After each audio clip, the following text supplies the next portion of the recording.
Lords, the time to act has come. Ceuta is vulnerable, merchants speak of unrest, and the cross must rise beyond the sea. Father, if we take Ceuta, we control the strait. We become the guardians of the south. But what of Castile and North Africa uniting against us? They will not know. The decision stays between us and God. Early August 1415, a crescent of canvas sweeps toward the Straits of Gibraltar. 59 galleys, 33 naus, and roughly 120 lighter tenders, a composite force of sea, 20,000 fighting men, and 30,000 support hands. King João I stands on his flagship, flanked by his three sons, Duarte, Pedro, and the youngest, Henry, heirs, hostages to fortune. Their multinational ranks include Flemish crossbowmen, English archers, and Gascon men-at-arms. Ahead lies Ceuta, a marinid fortress whose granite towers command all traffic between the Mediterranean and the Atlantic. For a year, the Council of Leiria plotted this strike in total secrecy, even rehearsing landings on the coast of the Algarve. Today, strategy becomes physics, distance, wind age, and stone shot.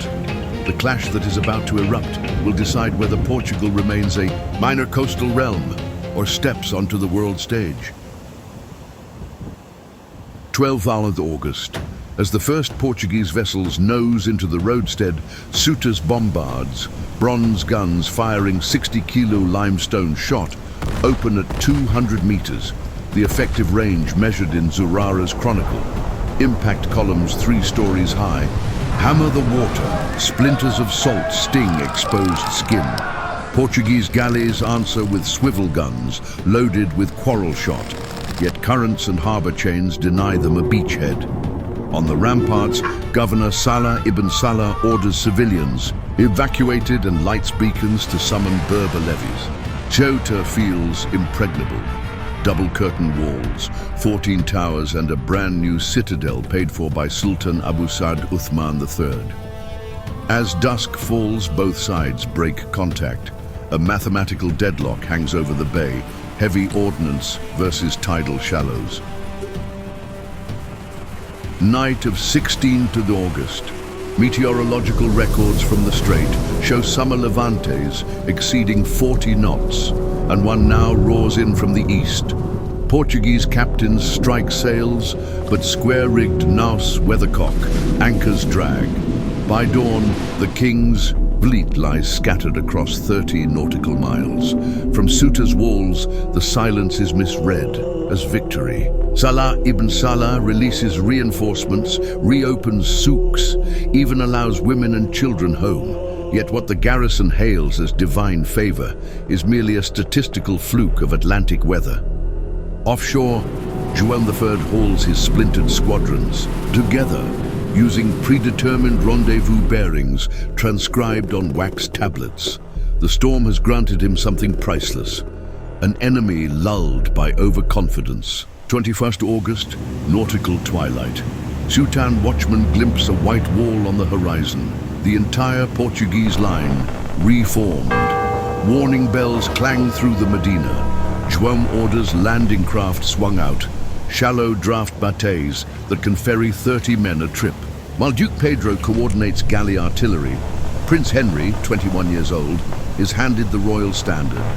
Oared cutters skim the last 400 meters under covering fire. Marines leap into waist-deep surf. Contemporary letters clock the first. Wavered 600 troops, armor slick with whale oil to resist rust.